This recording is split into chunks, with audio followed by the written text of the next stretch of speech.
Hey everybody, I'm John Reffin and welcome back to the shop. It's been a while since I've thrown something out there, but my real job's keeping me really busy, a little too busy. But got one we're doing for a customer here. It's a light action 7-foot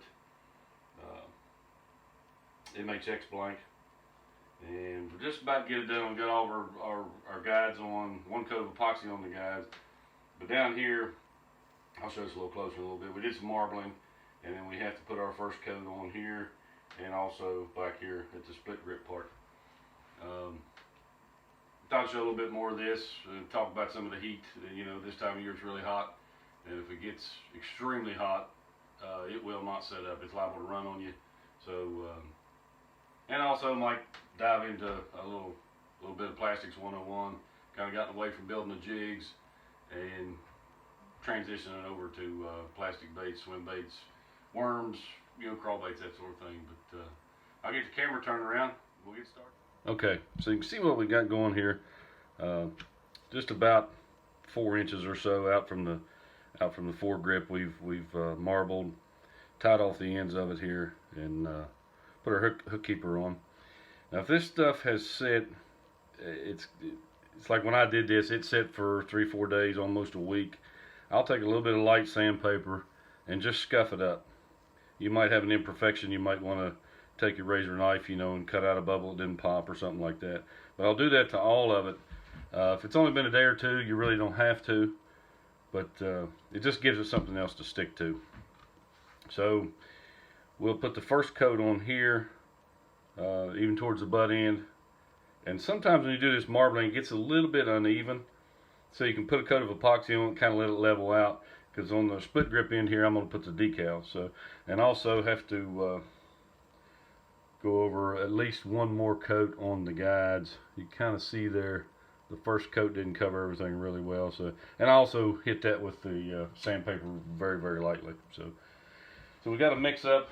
I use Pro Coat. There's a lot of big debate on Facebook, some of these pages, about the different epoxies to use. Whatever you like. I'm not the expert on everything, but this is what I use. You got your hardener and your resin, and I'll mix up about 3 cc's. Do this whole rod, probably be more than enough, but a little shot of each, and mix it up for about 3 to 4 minutes. Put it in one of those little aluminum trays. Any bubbles that are there will come out. And also, I mentioned some of the heat earlier. You can get you some sort of little temperature guide to keep track of the temperature in your shop. You might have AC, you may not. As you can see, it's 75, pushing 80 in here. And your ideal temperature ranges from 70 to 80. 85, get away with it, but starts to get up to 90 and higher, I wouldn't do it. Wait till early in the morning or late in the evening or something and do it that way. Let everything sit for minimum 3 hours. I'll go a little bit longer, and everything should be cured up, and you can do what you got to do to it the next day. So I'll get this stuff mixed up. We'll be right back. One more thing, it's a helpful little deal. When you go to draw out your epoxy, get these little caps. They're self-sealing, and you can stick your syringe right down into them, just about like that, and then you can pull it right out. You can leave these in if you like, but that's a handy little item. Okay, so we've got our epoxy mixed up. Got it poured out in our tray here. You will see some bubbles. I've got a mixer that does it, and there's another video on some of the tools and stuff I went over. But yeah, you're going to get a few bubbles, and they will pop out. And as you put this on, like I've said before, you can put a little heat to it, and they will come out. Now, if they don't, I think there's a video I did. You can take your razor knife. If you got a bubble pops up there, you take that razor knife and just cut that bubble out. Maybe sand just a little bit, and you'll never know it once you put your other coat of epoxy. So, like I said, this is going to be the first coat on this, and I'll usually start. It doesn't really matter, but when you do this, and if you're new to this, you've not seen a rod dryer before, it just lets this thing spin. It's easier to paint it on, I think. And also, you can change directions of it. You just kind of pinch it and whichever direction you like to apply your epoxy. That's also, I went over some of those in the other video. But and then once you're done, you let this thing spin for about 3-4 hours, and everything will be set real good. Just keep in mind that this epoxy is self-leveling. So let's go ahead and get started here. So we'll start down here. Now on this first one, I tend to put a lot of pressure on the brush because you're trying to just get everything covered and get all that epoxy to go down into that thread. And then your second coat, you can apply maybe just a little bit thicker. One thing you may want to do too on that is let it set, because as of right now, you know, as soon as you mix this stuff, it's pretty runny. So it's going to go through down about all your thread and all that. So you just keep going right on around. You'll see some bubbles pop out from underneath the thread, like the trim bands on this. You can kind of see right there. There was a few. You just want to get everything good and coated and saturated. Sometimes it covers in the first coat, but a lot of times you'll have to take two, or sometimes even more, as many as you want. You know, this is custom rod building. You can do whatever you want to do with it in any color, anything that flips your trigger. So, and as you can see where I sanded, you put this coat of epoxy on, you'll never know it. But it just gives the epoxy a little something else to adhere to, I think.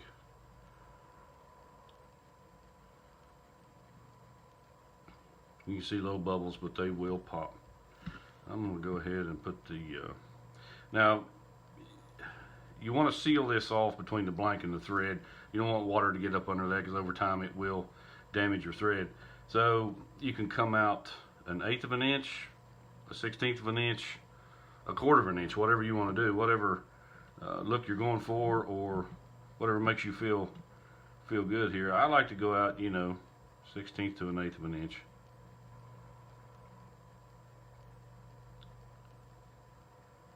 You could put a piece of tape there if you want to, if you're not very steady. I'm not perfect at it, but a little practice, you'll get better.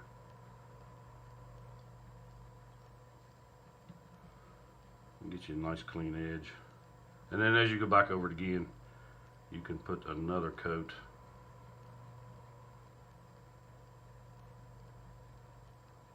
If you've handled the rod an awful lot, you may want to take just a little bit of alcohol, maybe go over it, because you can get your finger grease on it, and it will not, doesn't like to stick. You can get what some call little frog eyes or something in it. You know, it just will not stick to it. You're trying to keep all the contaminants as much as possible off of it. And then I'll show you at the end of this, have it's called a drying tent. So if you've got a fly, trust me, I've had them, they'll land right in it every time. Bug, dust, you know, whatever. It keeps all that crap out. It's a handy little item. As you can see, you just kind of maneuver this stuff around a nice thin coat. You're not really, it's not thick at all.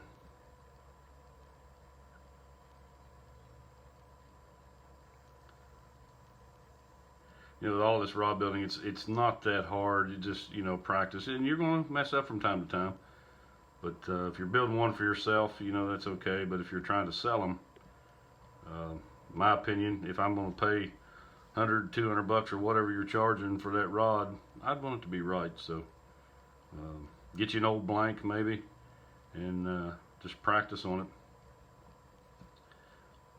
and it won't take long. You'll have it down pat.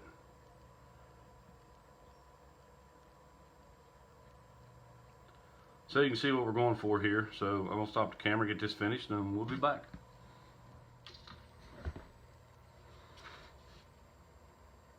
Okay, so we're down to our last little bit on the butt section. One thing I want to mention, when you come down to this end of it here, or against your winding check on either end, try to keep your epoxy right up to the winding check. There's a couple of reasons. You'll make a good seal there so no water can get in underneath of that handle. And also, when you go to wrap this, if you choose to wrap each end of this, if you just bring your epoxy out and stop it, you know, you're going to have like a little hump right there, and it can become a real pain to try to wrap that and keep your thread wraps tight. Learned that lesson the hard way. So even on the marbling, you want to bring it over really close to the end of that. I didn't get this one that close, but you can use your next coat of epoxy to level everything out so that to make it easier to wrap. And don't build up too much of a ramp right there. I might have got just a little too much in there. But if you do, you can take your razor knife and just take a little slice of that stuff out and just go around it a few times and level it out. It makes it a little better. But try to keep it as even as possible in through there, just to make it easier when you go to wrap. I did this one just a little bit heavier than I did the above the foregrip, just because I wanted it was a little bit uneven after the marbling dried. And I use high build for that, because once you put it on, it kind of stays where it's at. Now this stuff here, what I would call medium build, it will move on you. So, and there's some techniques you can add. I'm not sure if it's color preserver or what, correct me if I'm wrong here, but there's another ingredient, so to speak, that you can add to this, and it makes it real runny and thick. And you could kind of just dribble it over the blank if you like, but I just use the high build. That's kind of what I've gotten used to. Yeah, so that takes care of that part. And I'll move you back over, and you can see first coat here. Just light back around. So you can see, we didn't go real thick because you can still see some of the individual threads through that. But like I said before, that little bit of sanding, never know it now. And then once this dries, you can go back over it, and usually one more coat will get it, because a lot of times what you'll see, you can see right here where it's already soaking in. So I'll take another little dab here. Just run it around lightly, and that'll help seal that up some. And the bubbles have pretty much popped out, but if you do get a bubble, I'll show you what you do here. You just take an alcohol burner, just like that. You can get those at all your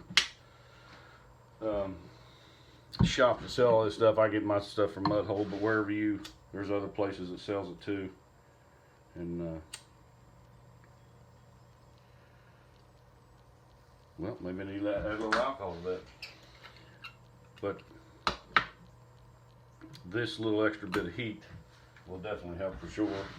91% isopropyl alcohol, so dump you a little in there.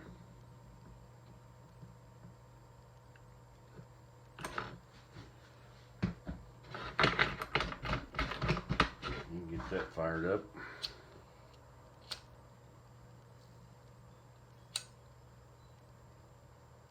Well, maybe.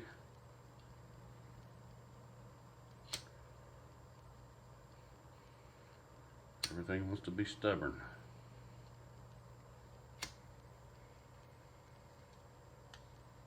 Okay, so we got that going. So get it lit down. Don't just hold it right directly on it, because it will run off on you. But you just want to put just a little bit of heat towards it. And this alcohol burns really clean. You could use a lighter, but sometimes it will turn your epoxy. So just give it a little bit of heat like that, and any bubbles will pop out. Same thing on this other end. Give it a little shot, and it helps it to level a little more if it needs to. But you don't need a whole lot of heat. So we'll move on to the guides. I'll do a couple of those, and then we'll move on. Okay, so we're up to our guides here. Now try not to touch this with your fingers. Like I said, you like to get those little fish eyes in them, but you can see pretty plain where it did not cover. But you know, another good light coat over top of it. Then we'll do our edges, and that should do it. So we'll get some going around here.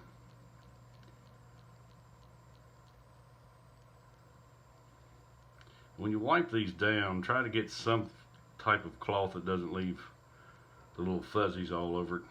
You can pick them out, but it does get to be somewhat of a pain. So we'll do, the reason I like to do one coat, you can see right here where the epoxy runs out from under the guide, which gives you a good seal right here. So now when you do your little trim around it, you won't have to worry about that balling up, because you can get too much in there, and it just doesn't look good to me. So we'll go a 1/16 or so all the way around it.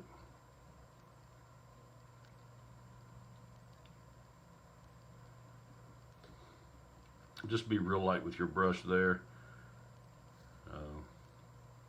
I've never tried to wipe it off if I got too much, but I suppose you could. Might end up with a messed up spot.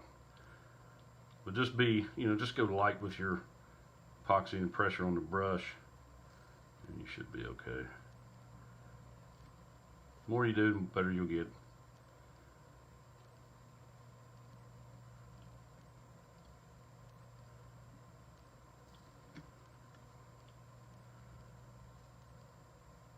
And as you go over these, go all the way to the tip end, do it, and then come back and check, because you'll be surprised of the spots you missed that you didn't see.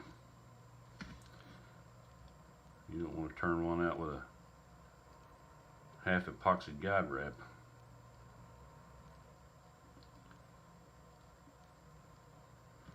And put a little bit of trim band down here.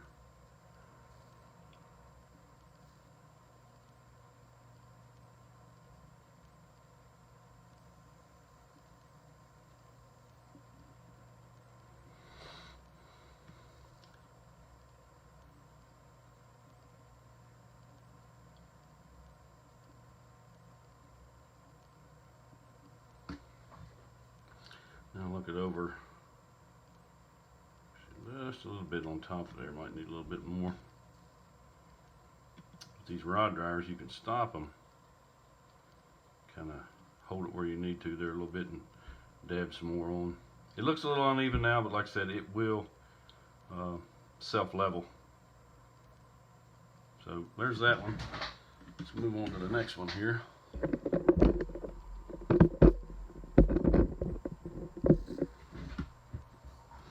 Same deal.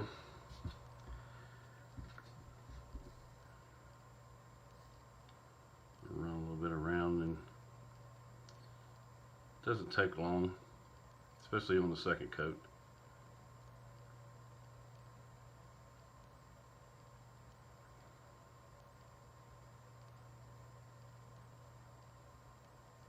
And sometimes it may look a little uneven. I got a little bit uneven right there, but it tends to flatten out there a little bit for you. Just takes practice, and a steady hand does help.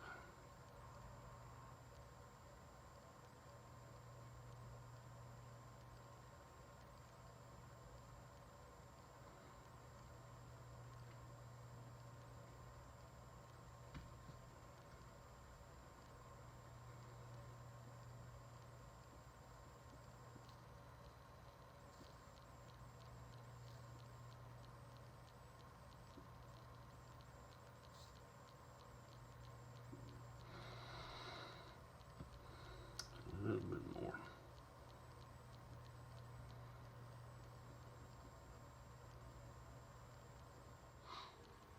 Okay, so we got it. We got everything, got all of our guides done for the second time, which that should be enough for that. Here as well, one coat here, and it'll definitely take one more for that. And that'll be done with that. Here we'll do a little bit more wrapping, put our decals on, but as you can see, that's what you need to do on your second coat and your first on some. So I'll show you a little bit about the plastics, and we'll go from there. Okay, to dive into a little bit of the plastic we're trying. I use bait plastics. This is a medium 212. So I like it really well for some of your crawl baits and other stuff, but they do have some soft. You can add some softener, you can add hardener to them to make them however you want to make them. Several different brands out there, whichever fits your budget, whichever you like. I'd say use it. When you mix this stuff, it will separate, you know, sometimes in shipping and all that. Do not shake it, because if you shake it, you will end up with bubbles galore, and it's going to show up in your bait. So mix it. I use it's actually a paint can mixer, and it fits, trimmed a little bit, fits right down in the bucket. You know, you can use a drill and mix it up for about a minute or so, and then you'll be ready to heat. Molds, there's like a gazillion different molds out there, different makers, different prices, so you kind of got to watch your, if I can get that loose, watch your budget there a little bit. But this is an angling AI mold. It's a crawl mold, injection type, and it turns, it'll make these little crawl baits right here. So you know, there's one that's another angling AI called the Stinger. There's hand pour molds. That's just basically like a little stick mold, maybe a finesse type lure. Hand pour, swim bait, small 3¼ inch swim bait. Here's a bigger 6 version of that rib. These are by Stanks Baits. There's a lot of different makers that make them. You can even make your own if you choose. They can get a little pricey sometimes, but you know, if you're gonna hand pour, just take the plastic, heat it up. And when you first mix this stuff, you pour it in your cup, however much you're gonna do. You gotta heat it to 350 degrees before it actually turns into the plastic, because it's white in the jug. Once you heat it, it will be as clear as that. So, and then you can add your colorant and your glitter and all that other stuff. It just had to be some orange that had mixed up. You'll need an injector of some sort if you're going to inject. I think this is a bait plastics 6 ounce. I think these can get a little pricey too.